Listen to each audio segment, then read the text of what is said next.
Ce soir, ça va principalement dérouler en anglais à cause de notre invité Benjamin Paz. Mais avant ça, je voudrais juste faire une petite introduction de lui. Donc, moi, je suis David. Je suis un des fondateurs ici. Et entre autres, je m'occupe de tout ce qui est achat des cafés verts. Et donc, c'est à travers de ça que j'ai rencontré Benjamin. La première fois, c'était il y a 5 ans, ici à Paris en fait. Il avait venu avec un de nos importateurs qui s'appelle investissent et un autre producteur qui s'appelle Miguel Moreno. On va en parler un peu plus tout à l'heure. Et on s'est vu à Paris. Il m'a dit David, il faut absolument que tu viennes visiter Honduras, il faut que tu vois. Et donc, je dis t'inquiète, avec grand plaisir. Et l'année d'après, j'ai rencontré à Santa Barbara. Donc, Benjamin, c'est vraiment l'homme qui fait tout. C'est-à-dire qu'il est exportateur de café, il est cup taster, il est barista, il est restaurateur, il est également producteur de café. Vraiment, c'est peut-être le mec qui connaît le plus la chaîne de café que personne d'autre dans le monde du café, je pense. Donc il comprend pas ce que je dis. Mais du coup, on est vraiment ravis d'avoir avec nous. On va tracer un peu tous ces différents aspects de son travail. Donc, on va parler de plein de différentes choses. Mais avant tout ça, je nous rejoins en remerciant Benjamin Paz.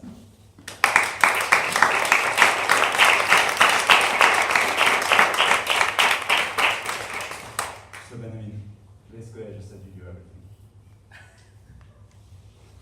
But, to get started, I want to talk to you about the way in which we first got to know each other, which is through San Vicente. So San Vicente is an exporting company. And can you tell me a little bit about the history of San Vicente and what you do? Yeah. Good afternoon, everyone. Sorry, I was a bit scared because I didn't know what David was saying. I hope he said good things. So thank you for coming. Really nice pleasure for me to be here in a beautiful place with people that I like and people that love coffee as well. So I work for a coffee exporting company called San Vicente in Santa Barbara, Honduras. It's a family business. Started in 1980.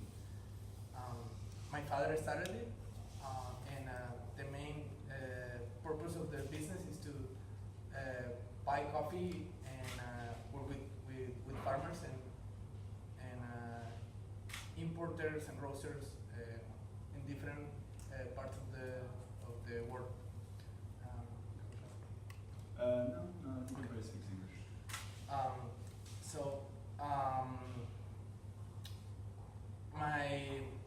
My grandfather was a coffee person. He dedicated most of his life to work with coffee. He decided to do it because coffee was a commodity that was always easy to work with most of the time. Having coffee in Honduras and in any producing country, I would say, is having cash, if you see it in the business side. Because no one is going to refuse to buy coffee. No matter if it's expensive, no matter if it's cheap, you are always going to be able to sell it. It's not like beans or carrots that sometimes you produce and people are going to reject because there's too much or the quality is not there. Coffee is different. So my grandfather was very interested in doing this because when he grew up and when he was a kid, he didn't have a lot of opportunities because my great-grandfather, he abandoned them when he was a kid, and so he grew up without goals and without any opportunities. So he decided to do coffee because he saw coffee as a great opportunity for making a living. So with coffee, he was able to raise my dad and his siblings, and he planted a coffee farm in a little town in the Santa Barbara Mountains called San Vicente, and that's why my dad decided to call the company like that. And So for those of you who don't know a lot about the coffee chain, exporters play this really incredible role. We often talk about direct trade and how we're going to go and get coffee straight from the producer, but really that's a load of shit, and nothing ever actually happens like that. Exporters are kind of the unsung heroes of specialty coffee, and I'm pretty convinced that specialty coffee would never, well, I know it would never make it here without you. So can you talk to me about what a typical day looks like? And I know it changes during the harvest, but maybe during the harvest and then not during the harvest. Yeah, it's there are many different activities and many different roles in coffee. As you see in this side of the market, there are baristas, there are roasters, there are people working on computers. It's kind of like a similar thing over there. Everyone dedicated in different parts. So, for example, in my role, as part of the company is to the main one during harvest is to quality control and assisting in any need that we require. I'm there when we're receiving the coffee. I'm in charge of receiving the coffee, talk to the farmers, evaluate the physical quality of the beans when the coffee is received, and then make sure that the process is done well once the coffee is inside the mill, and then I make sure that the quality arrives really well in the cupping lab, evaluating the attributes and the characteristics of the coffee. So how many samples do you roast a day during harvest? During harvest time, I'm talking about a period of 6 to 8 months. In a busy day, it's around 40 samples a day, which it might sound a little, but It doesn't. it requires time just to go through them on a cupping table and like processing the whole protocol, through the whole protocol. It takes time and you have to be focused and dedicated as well. Yeah, so so you've also got an assistant in your life as well? Huh? Your assistant? Yeah. He's also green grading all the coffee? Yeah. Yeah, we have a group of people in there, and it's all mostly family. And my cousin is also part of the quality control team. He's also in charge of the operations, and we just try to collaborate and be part of anything that is needed. Then, in the other period of the harvest, when we deal with the specialty coffee, I'm in charge of hosting all the green buyers that come to visit. And this sounds fun, but it's also complicated sometimes because, like for example, this year I received over 60 coffee companies in a period of 6 months, and average 3 or 4 days for each group. The good thing is that most of the people coming are close friends, so it's easy to deal with them. Sometimes they're hard to please, but with a beer, everything we can solve every single situation. Yeah. So to give you guys an idea of what that looks like when groups are coming through, because Benjamin's being modest, people like me and plenty of other people will show up, and Benjamin will come and pick us up at the airport, which is 2.5 hours from Peña Blanca, so he's constantly running his shuttle service. He's also simultaneously prepping, so all those 40 samples they're roasting. If you think about it in a week, so that means they've received upwards of probably around 300 samples in a week. And so all of those samples need to be tagged with an individual lot number, and then they're presented to different coffee companies. So they've got an immense logistical challenge of tracking all those samples, making sure they know where the bags that match up to those samples are in the warehouse, as well as taking down everyone's cupping scores including their own, which are going to in part determine the price of the coffee, and running farm visits. So the harvest period is incredibly intense for Benjamin. I honestly don't know how he does it. But you mentioned something about specialty period of the year and commodity period of the year. Can you explain a little bit what that means? Yeah. The area is very diverse where I live. So we have, I would say, different harvests, even if it's one. We have the low elevation harvest, the mid elevation harvest, and the high elevation harvest. And different qualities grow in the different altitudes. So during the first part of the harvest, which is October to November and December, we receive the low grown elevation harvest. And usually that coffee is all commodity coffee, like commercial grade coffee. It's a lot of volume, not so great quality, but it's coffee, and we also value that coffee even if it's not the best coffee. And it's a very active and busy period of the year when we are receiving a lot of coffee from the farmers. They deliver the coffee, and it's just that movement back and forth. Then the mid altitude is when the low grown and the high grown meets, and this is when we get a different level of quality that is better in yielding, better in quality, but it's not still special. This is like the period between November and February. And then at the end of January, beginning of February, we start with the specialty coffee harvest, which is the coffees that grow at higher altitudes, that have higher attributes and better attributes in quality, and the coffees are processed in a total different way. It's not big bulk, big volume, it's a smaller volume, very personalized service with a lot of attention to detail. So, unfortunately, there's too much light in here, but we can look afterwards. The photo on the left are the sorting tables at the mill at San Vicente. And on the bottom right is the mountain of bags of parchment. You can actually see down below, there's like a big mountain in the back, and then down below there's lots of little piles. Can you talk about the little piles? Yeah. So, what you see in the big one is all the commercial grade coffee. Big bulks that just gets accumulated.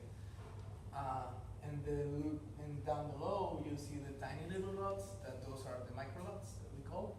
Those are single farm coffees that get separated and graded differently, and those are the ones that have the higher quality. And so one thing to think about when we talk about amazing quality coffee and specialty coffee, I don't think we think about what kind of impact that has in the producing countries. But if you look at how much wasted space surrounds the micro lots and the specialty coffee, I think it gives you an idea of what kind of value is being added. Because basically that entire mountain is packed full of coffee. It's a very good use of space. And then there's all these little micro lots just sitting there. And it takes so much, I want to point it out because it takes so much energy to get these amazing coffees here. It takes so much work on the part of so many people. And so one last thing about San Vicente before we talk about the farms, but can you talk about what it looks like when coffee arrives at San Vicente? Because it's different in Honduras from, say, Guatemala. The farmers work as individuals. It's not like a cooperative. It's not like a big group of people. All the farmers have different lots, and all of them have their individual processing line or what we call wet mills, which is where the coffee gets processed, the cherry gets processed. So they do that part at their places, and then they bring the coffee to us. So the farmers, when they have a car, they bring the coffee in their cars, coffee right there, and when they don't have a car, they call us, and we go and collect the coffee. And it's a very personalized treat. It's like, you know, when you are serving a drink here, that you get your regular customer that comes and buys a cappuccino or a filter coffee, and you have like a little conversation, and then you do the transaction. It's kind of like the same thing when you like build that kind of relationship with the farmers. And they bring the coffee, and we inspect the physical quality of the coffee, and then we take, if everything is good, we take the sample, put it in the lab, and then they do the paperwork in the office right away. What does that paperwork look like? We have two different types. One is like the invoice when you sell the coffee right away. So it's like any other transaction that you get an invoice. We get the invoice and pay them for the coffee. And the other way is when we receive the coffee as a deposit, we call it.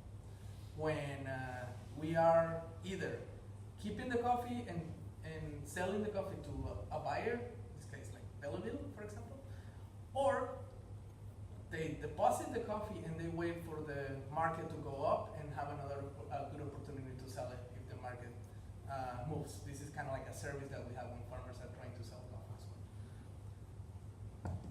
Thanks. So I'm really sorry I can't Lake Yohoa. And San Vicente is actually right near the bottom of the lake, and all of the coffee farms are up in the mountains just to the side. It's actually right on the edge of a national park. So can you tell me about this guy? That's one of my good friends, my partner, and the first farmer decided to do a specialty coffee in our area. His name is Miguel Moreno, and he's the sweetest coffee farmer in this planet, for sure. He's a really great human being, has a big heart, and he grows one of the best coffees that I've ever tried. Miguel was an inspiration for everyone, I would say, in the mountain, because he was the one taking the lead and the one going through all risks possible in order to like reach a goal. And this goal was get recognition for the quality of the coffee in the area. It was an unknown place for a specialty coffee. And my cousin Arturo, I was in college by this time, and Miguel decided to give Cup of Excellence a try. Cup of Excellence is like an international competition that gives awards to the high quality coffee. And Miguel was the first one participating, and he made it in the competition, and he got a place in there. And thanks to that, we were able to connect with a lot of people interested in buying our product. And Miguel not only inspired that, but also inspired the farmers in the area to produce a specialty coffee. He was letting them use their station, their drying station, their wet mill. Miguel was just talking to them, trying to convince them to do it. A lot of them refused to do it at the beginning because they didn't know, but Miguel really inspired people to do it. And I would say a lot of the things that we have achieved are because of Miguel's work. And so what does, setting aside the fact that you're a partner with Miguel in a farm, what does your work with Miguel look like on the San Vicente side? Well, whenever any farmers from El Cedral, which is the community where Miguel lives, whenever they are not responding the phone, I call Miguel. And Miguel looks for them. And he transfers all the messages. I would say Miguel is that person that is always open to collaborate. Always open to bring ideas. When I'm organizing meetings, when I'm organizing projects, Miguel and his family are the ones that we select and in order to proceed and do the things or activities. Also, he got very close to us, and that's why I also decided to work in a collaboration with him, and we bought a farm together.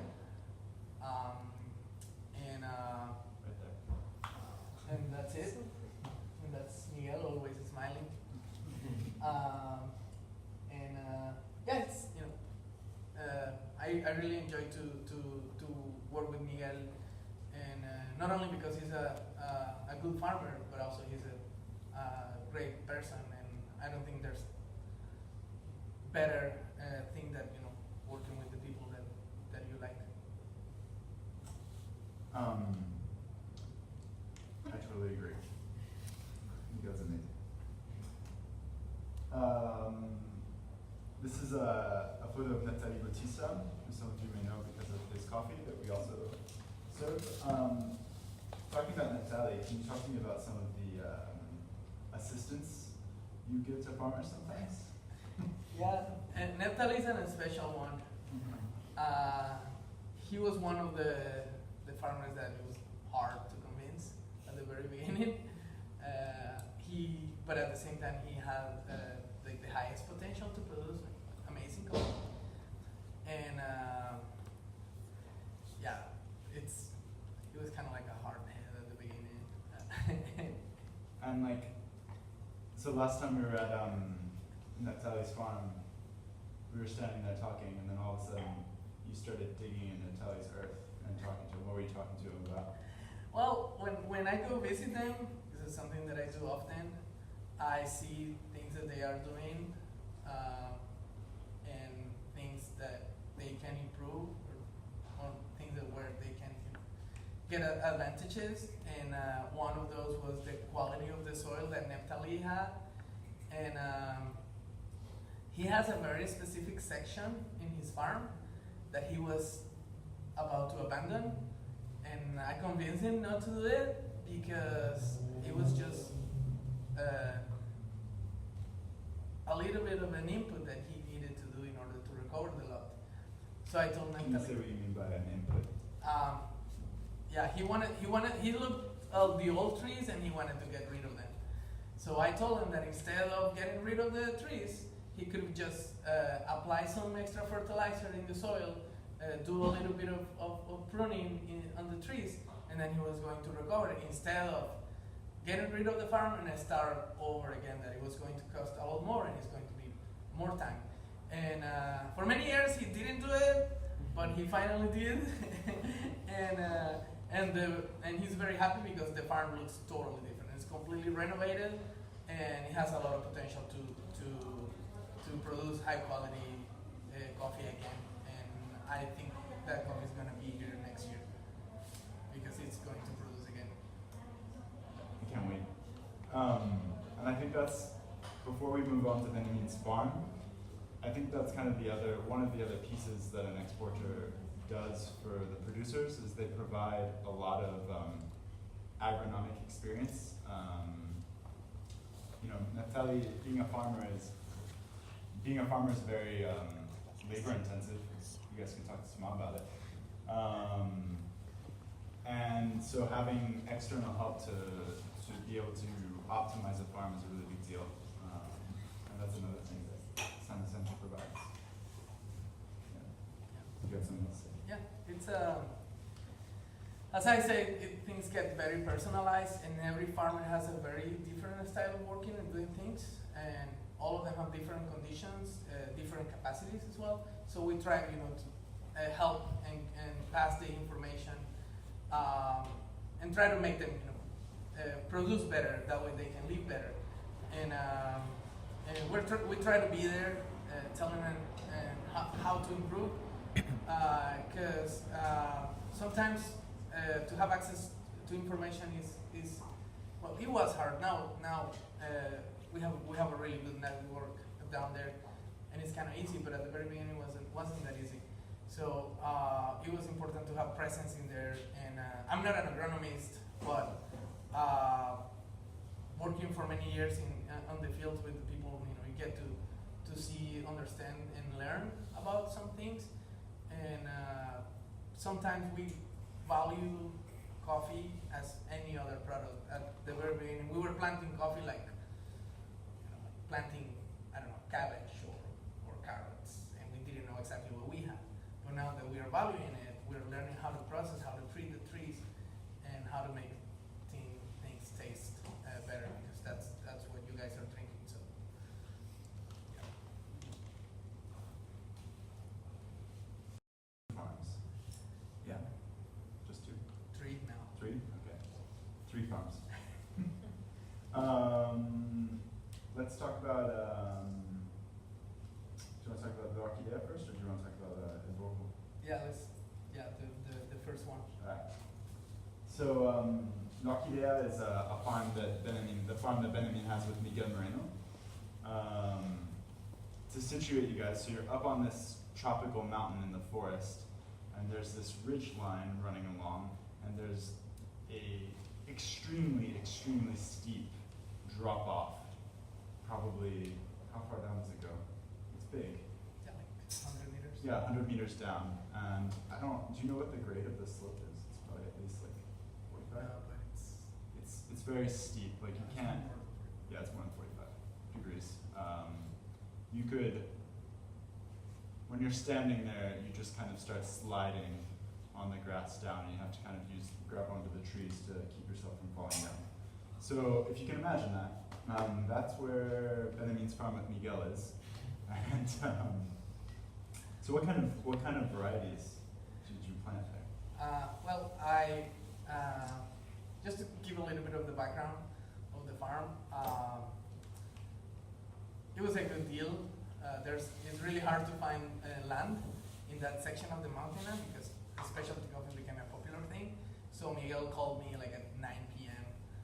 telling me that there was the owners of that land were selling it, and we didn't have a lot of resources ready for that. But we made the sacrifice and we got it. And we did a nursery with Miguel with pacas mostly, which is a variety that we all like because it's productive and the cup quality is very good. And we have a little bit of Catoy, which is another variety, and it's a variety that the Morenos like a lot because that was the first variety that their father, Daniel, planted for the first time in his property. So they always want to have some of that around. So we had it and we planted it, and that's it. And can you talk more about pacas in Santa Barbara? Yeah, the pacas was brought from El Salvador. Was found there. It's a mutation of a traditional old variety called Bourbon. The pacas was brought there just because it was productive. We didn't know really about how good it could be in the cup, and became really popular after all the Cup of Excellence awards that we got. We have won the competition 7 times, and 5 of those times was with the pacas. And it's very different because we were going against all the stereotypes of the variety because usually the high productive ones are the ones that are most promoted by the Honduran Coffee Institute in this case. So pacas came and changed the game a little bit. And everyone was just interested in having it, and we already had it, right? Because all the farmers had it, so it was just a matter of getting the coffee and finding a place for them, and then it was just a magical thing. I would say that the pacas performed really, really well. Because if you talk about pacas in El Salvador, it's just it's good, but it's not well known as like the best one. And in El Salvador, I would say it's most popular the Bourbon, but in that place, in that mountain, in that section of the country, performed really, really, really well. And I mean, pacas brought me here pretty much. Yeah, no, pacas is really the flavor of Santa Barbara, I think. The flavor profile when I think of the coffees that come from this region is pacas. It's very fruity, tropical fruits. It's got a vegetable thing on the nose often, but it's not unpleasant. Call it like Santa Barbara veggies. And yeah, very almost, it ends up tasting almost similar to Kenyan coffee sometimes. It's very, very fruit forward. And if you guys want to taste some from Benjamin, there's some in that urn right there. So please feel free to get up and grab yourself a cup while we're talking. Yeah. So you find a pockets in Catois, and that's leur. Yeah. And you that's split with Miguel. That's split with Miguel. We bought the property together. We decided to divide it in half. So we got one little lot for us. And Miguel does the processing. Miguel is helping me with the processing because as I told you, it was a last minute decision. I wasn't really ready to do it, but Miguel has been helping me with the processing for this year. So we're going to build a separated operation this year. We start in November, probably the third week of November, to start building the new station where we're going to be processing or coffee separated. I didn't know that. And so these are some photos of Benjamin's other farm. So La Orquídea is in the town of which is where Nathalie Bautista lives and where the Morenos live. And it's what, a half an hour drive? Yeah.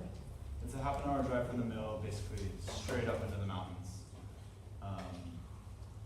And you know when you get there and you know how many specialty coffee producers are there, because when you get to El Celal, all of a sudden, the roads are beautifully paved.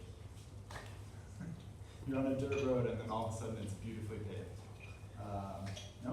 Yeah, it's the families living in El Cedral get along really well. They are always collaborating and doing work together. So it's a community that has succeeded in the past 10 years. It's a very different place. It's a very, very cool town. But this farm is a lot further away and harder to get to.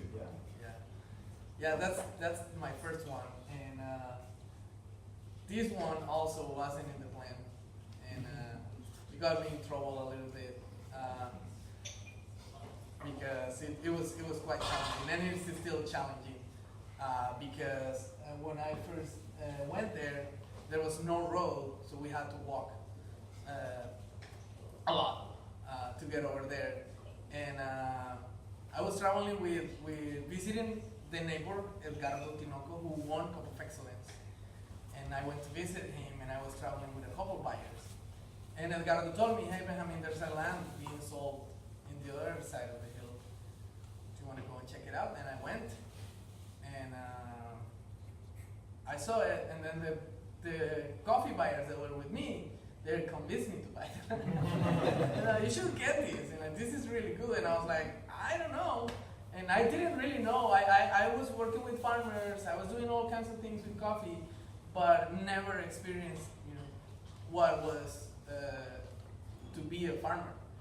And then I was like, cool. I called my brother because I didn't have a lot of savings back then. I called my brother and I told him, hey, this is an opportunity and I would like to do it. Just like took the decision in a heartbeat. It's just like, and he's like, are you sure you're gonna do that? And yeah, and what convinced my brother was that the price was really good. And back then it wasn't like a specialty coffee was growing, but it wasn't like the thing. Now you don't find land like that. So I told him, and he's like, okay, fine, let's do it. And my dad was so upset with me when I told him because he had a lot of problems being a farmer. And he knows and he understands exactly what that means. The time that requires, the resources, and like you have to have a presence there. You have to be there in order to make things work. And I was like, well, it's done. It's kind of late.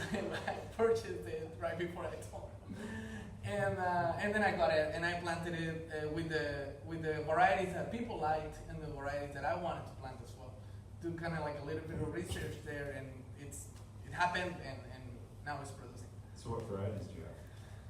I have, first of all, I have one that I really wanted to plant, which was Caturra. The Caturra, it's a very traditional variety. I think it was found in Colombia. It's a variety that with the years has disappeared in the area.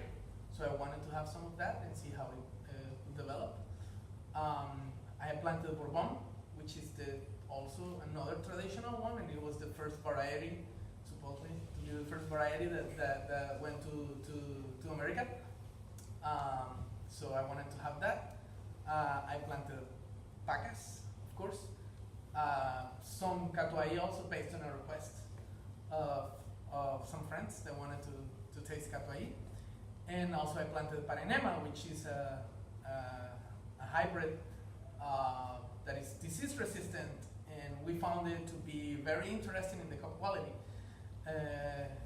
Hard to roast, not the favorite for a lot of people in the cup, but it was very interesting, and I wanted to see how it would develop in a different region, in a different altitude.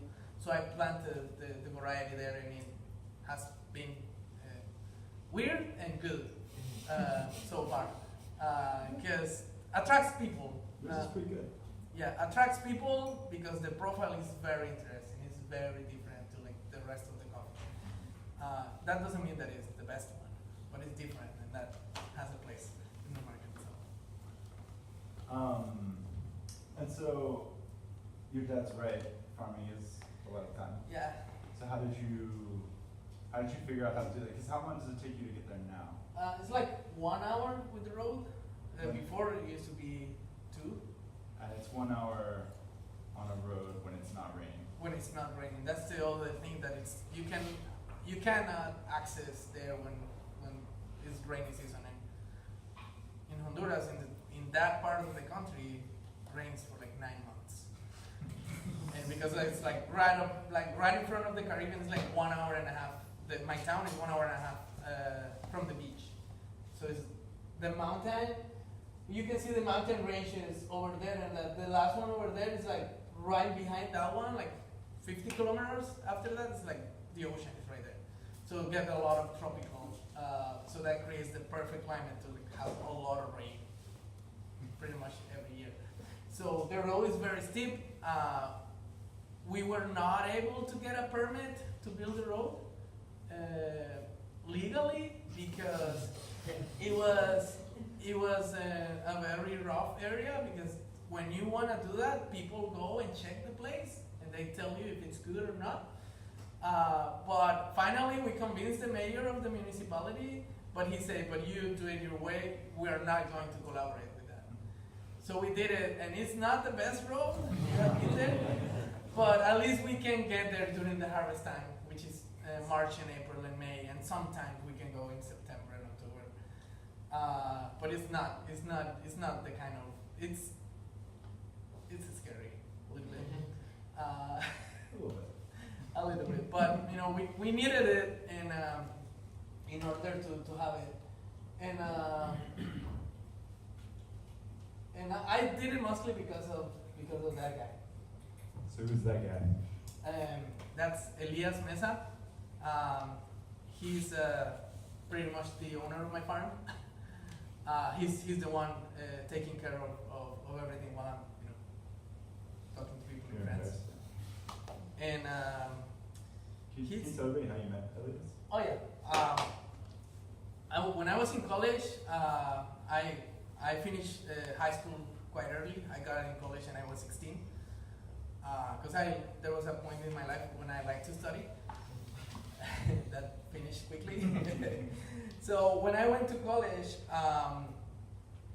and my dad and my brother were supporting what I was doing, and there was a point when I wasn't doing really good, because I spent a lot of time in the stadium and watching football, and my grades went down.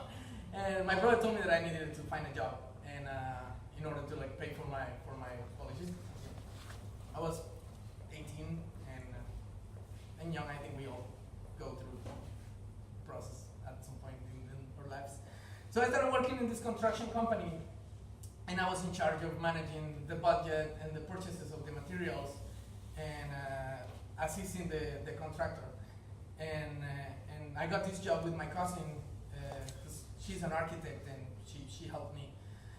So Elias was working in there. He was one of the guys building things in construction. He was in charge of making the wood structures to do the concrete columns and all that. So he was there, and he wasn't in the best conditions economically, and we connected really well when I was working there. So I was indirectly his boss. And when right after I finished school, I stopped working because I went back to my town. So I told Elias, hey, if you ever need something or anything, just let me know. So he had a personal problem with his wife. I guess I can just say it. Yeah, she abandoned him and stole every single thing in the house: bed, refrigerator, everything. He got home with his kids because he used to take his kids to work. He looked like a swan with in the front with his kids riding a bicycle. And Marvin, Christian, and Minor, and they were kids. They were 7, 11, and the other one was 15. And they got home and there was nothing, no one in there. And Elias was kind of, well, it was clearly destroyed, and he called me and he's like, hey, I don't want to live here anymore. This was, I made the commitment for the farm in June, and I didn't do any work. So this situation happened in November, and when Elias called me, he's like, hey, I don't want to leave it to you, have a job there that I can do at the mill. And I told him, hey, I don't have a lot of things going on right now, but I have a property that I just got. And if you want to go and work there, just come. And he was there at 7 a.m. the next day with his motorcycle, with his kids, and how do you call the things that you put, the cover of the bed? We wanted that, his utensils and his things just wrapped in one in the back of the motorcycle, and he sends his kids on a bus, and we went there. There was no house, there was no place to stay, so my neighbor Edgardo has a tiny little house made of wood, where he was used to store things, and they were living in there, and we started building the house. So he has been working in there since then. The kids are no longer there, they grew up and they left. All of them are married now, and they're still kids. All of them are married, so Elias has been taking care of the things, and he became my partner. So now he owns the 50% of the farm. He got also his own lot as well. We were just working on the paperwork right before I left. He's doing all the job there, managing the pickers, taking care of the things. He works in construction as well, so he built that little house over there, which is where we store the coffee and the wet meat. And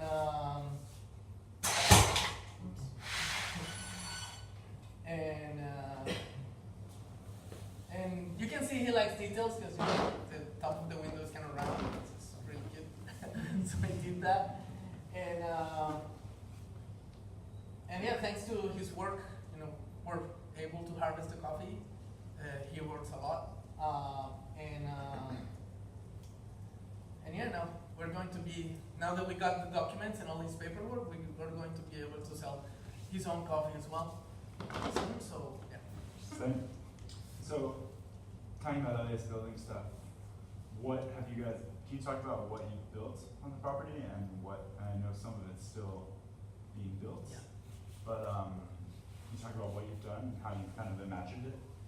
Yeah. So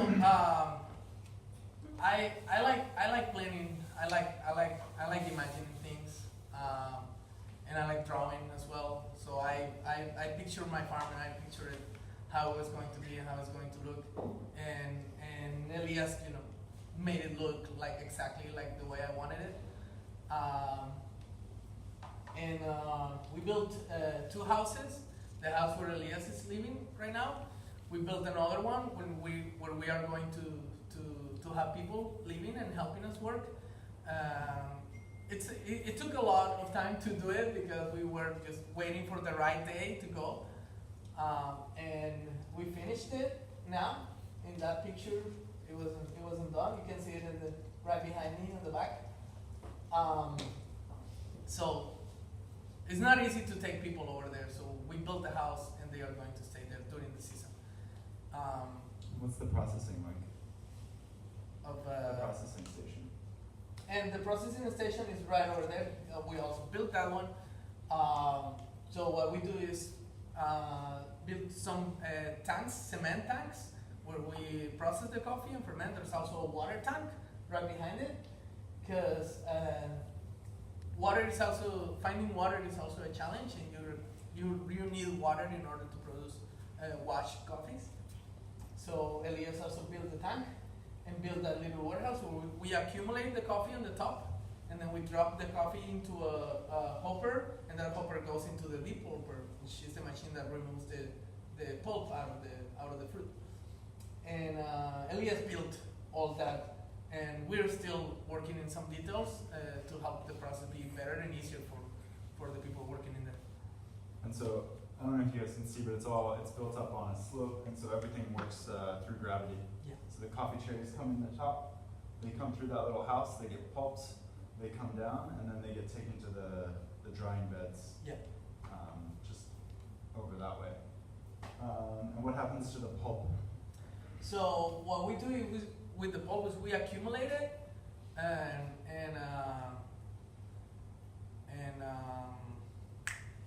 sorry, I forgot the word. The word. Rinse it? No. Strain it. Yeah. We strain it, and then we use the pulp, we compost it, and put it back in the soil to get some organic material from it, because it's very, very, very good and very rich in nitrogen. So that's happening just below. So basically, the coffee, the green goes off to the side to the drying beds, and then the pulp comes down into So the I can explain. Good. So this is the fermentation tank right here. I got this. Used to be in a cheese factory, so it's a stainless steel tank. So we got it, and we just welded a piece of metal underneath. That way we can use it as a fermentation tank as well. So we placed that one here, and now there's like the depulper goes here. So with a wheelbarrow, we pick the pulp, and we drop it into a hole that is like right here to the left. And this wasn't finished when David came to visit. Now it's pretty much done. So we run a pipe right here, so where the wastewater goes, and right above it we dump the pulp into like a big hole that we built, and that gets accumulated, and then we reuse it to fertilize.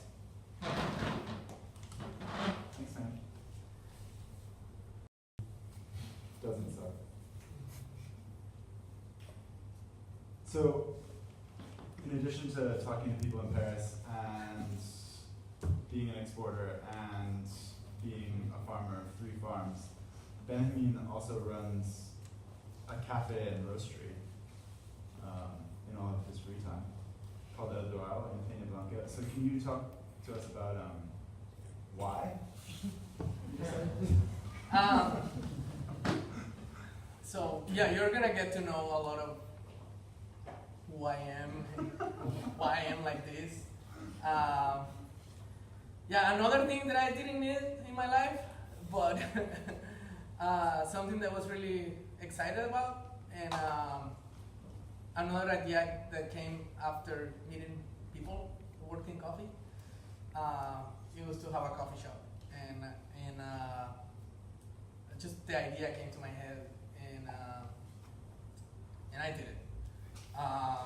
It was more than thinking on a business, more than like that idea of making money and become a rich coffee professional, like what people would like to do. I wanted the people in my town to taste all the coffee that you guys drink here that we don't drink over there. because What do you mean by that? we don't keep any of the good stuff. It all comes here. So I wanted to represent the coffee that we had, and I wanted to show the people that we were able to produce really good coffee.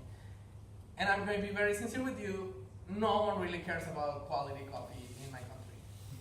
No one cares. The cheaper, the best. That's the thing. And we add like all kinds of sweet things on top of the coffee, and it doesn't taste like coffee at the very end. It tastes like sugar, pretty much. And when I met people that enjoyed serving coffee, and when I understood the reason why you guys were doing this, I just wanted to do the same thing, and wanted to share the coffee with people, wanted to serve coffee, to make drinks. It would sound a little bit of dumb, but I hardly had time to do it, but I just made it, and I opened it. And it looks amazing. We couldn't find a photo between us. I had a hard time with my phone. But it's beautiful. Yeah, I had the equivalent of $15,000 and with me, and that was the equivalent of like an espresso machine here. So with that, I opened the cafe. I got a refrigerator, I got the espresso machine, I got a grinder that is still working. And I used a lot of used materials that I had. My dad likes wood a lot, and he collects old things. So I stole some of those things, and I opened the cafe, and I started to serve people, coffee to people. The first day, it was November 2nd of 2012, and I sold $70 that day. 1,400 lempiras, which is the currency in Honduras. And I was so happy. And you know, like people were interested because I probably had the first B60 in Honduras, which was the brewing method. And everyone was freaking out about, you know, me pouring water on top of coffee. They kind of hated it as well because it took a lot of time to be done. But it was good, and it became a popular thing. A lot of people say, that's not going to work. People are not going to value coffee. Just to help people, how many people live in Peña Blanca? Now, with the suburbs and all the towns around, I think it's like 10,000. How many lived there when you started at Drive? Like the half of that has grown really fast. So let's say like 7,000 people. Okay. It has grown a lot in the past 5 years. Like it's a very well developed area now, because it's nice. The weather is nice. There are the natural resources that we have in there are really good. A lot of foreign people like that place. We receive a lot of missionaries from North America. A lot of tourists from pretty much all the world. Bird watching is big there, and it's very attractive. And it's a very small town, and you know, it's there. Sadly we don't have. It took me like, I went through my phone like for 2 hours and I couldn't find a picture. You don't have that many pictures online. I don't know how this is possible. But when you walk, alright, so I'll set the stage. So you walk in, and honestly, you could be in Paris or New York or San Francisco or London, and there's like a bar island in the middle with an enormous espresso machine sitting on it, and a V60 stand off to the side, nice sorts of couches and tables and chairs, wood paneling along the walls, and a bunch of coffee bags from all over the world. Yeah, but this is after. Yeah, this is after the story. So I reopened when it was, you know, when we saw it succeed and I was able to collect some resources. We reopened, and I you know made it the way I really wanted it to be. And because at the very beginning it was kind of limited, but I was able to do it 3 years later, and we got it built in. We worked in the construction, and I did, you know, we did the investment, and it's good. It broke the stereotype of coffee in the area. Now it's very popular. specialty coffee is growing really fast. You go to the cities in Honduras and you find a lot of cafes now that are serving coffee like that way. And there are 5 in my town now.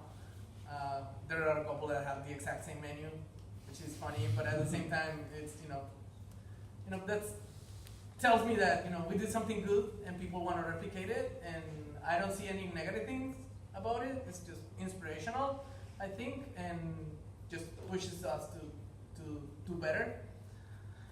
And yeah, it's I got also a really nice group of people helping me because I'm not there. I just go in the morning sometimes or like late night before closing now, and it's a thing, well known in the whole country, and yeah, we're selling a lot of coffee. We are selling also some other things because at the very beginning we needed to stay in business because so other things too, man. Yeah, it's not only about the love. Then you get to a stage when you have to pay bills and you have to take care of payments, and so we diversify a little bit because it's still it's a young coffee culture in our area, so we wanted to develop it a little bit. It's a really cool place. When you walk in, and generally there's a couple of some of the best coffee producers in the region sitting there having coffee in the morning with their families and hanging out, and usually a couple green buyers. Yeah. But it's a unique place. So should you find yourself in Peña Blanca, definitely go to Belleville. Yeah, randomly has happened. I've met people, hey, I was in Honduras and I went to the lake and I went to this really nice cafe. And I was like, yeah, that's mine. Just randomly, just like it happened to me like twice already. And I met someone randomly in the States who was in my cafe like the month before that.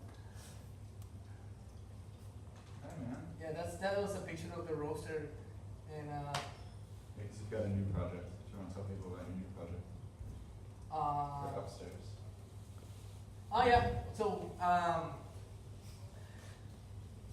So last year, so we built the building basically, and so my idea was to have the cafe and rent. So we built two locations, 2 spaces. So in one I wanted to have the cafe, and in the other one I wanted to rent it in order to get some income and try to cover some costs with that.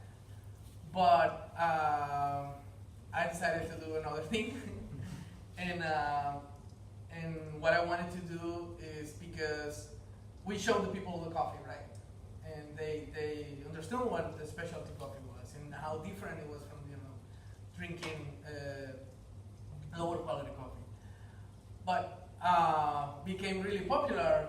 And then you get there on a Sunday, for example, and there's like a line out of the door, like 2-3 families with like 5, 7, 9 members each trying to get coffee, and it's like loud and it's like a big party, which is great, created an environment.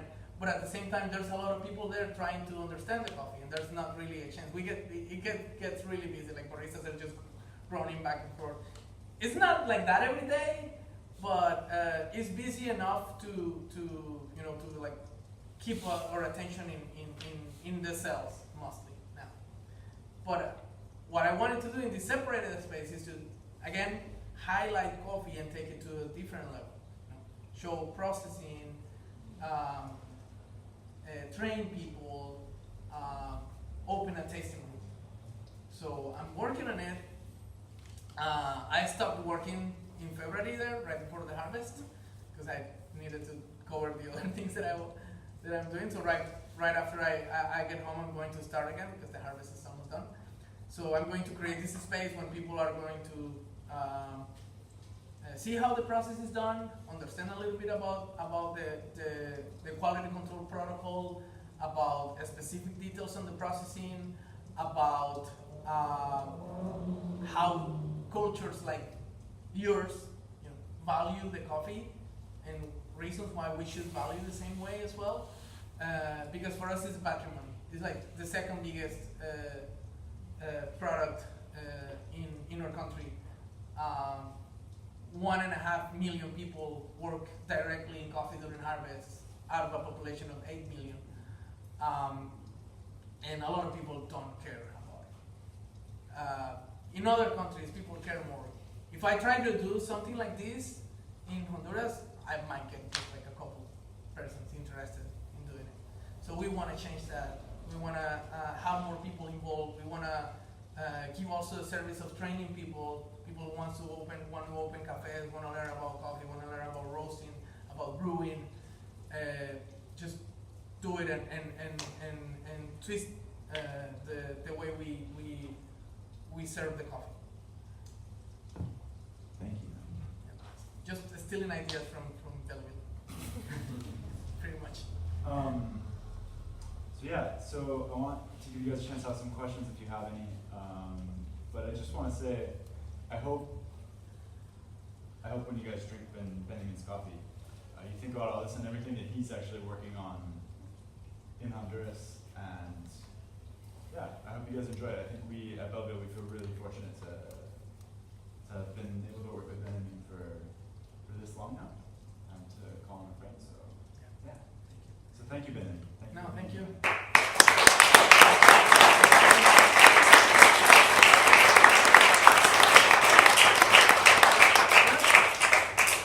I want to say something. Not only my coffee, there are a lot of people out there that, hopefully we're going to change that, but sadly they cannot have this chance to see this market and get to meet the people that are consuming their coffees, like Neptali, for example. Hopefully we're going to bring him here. Definitely should. At some point, but there's a lot of people down there, putting a lot of sacrifice in this. As I told you, coffee is a patrimony. Is pretty much what has been my life and my dad's life since the very beginning. I don't know anything else than coffee. Football maybe, but I cannot eat from that. And I wanted to be a football player, but I wasn't.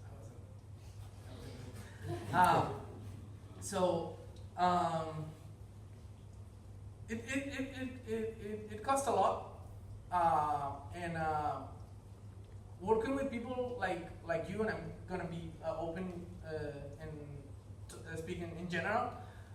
Because you are our market, you are that person purchasing the coffee and drinking it, and we are working in order to have that coffee be good. So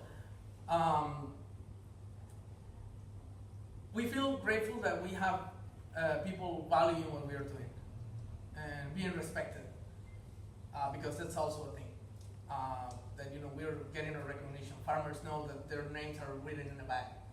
And there's a lot of people, buying a ticket that is not cheap, flying and leaving their homes just to go and see that, just a wet mill and a coffee developer, that they know that it's not only about the coffee, it's not only about the processing, it's also about the personality. And I'm pretty sure if Neptali was a mean, bad person, we wouldn't be working with him. And that's the thing, that makes the difference. That we work with the people, and I think coffee is people. We make the coffee. If, for example, Mihaela one day she's not paying attention, she would roast and mess up the coffee, and then the consumer is not going to be able to have a good drink, or the barista would do something bad, and the coffee is not going to be great. We still can drink it, but it's not going to be good. The same thing happens in our side. So without the work that the people do, it's coffee is not it's not going to be good. It's not going to be great. It's not going to be enjoyable. So it's an amazing industry, and I hope the other farmers as well get the opportunity to spend and share time like I do, And at the end, I just want to say thank you for this, for being part of the industry, for supporting us, for like making our dreams real. Never thought that I was going to have a coffee bag with my name on it, or that I was going to be doing this, and like my father said one day, he told me that he wanted to, right before we were exporting, that was in 2000, that he wanted to accomplish my grandfather's dream, that was exporting coffee, and then he said that he wanted to see us, me and my brother, to put the name out there, and it's happening, and it's thanks to you.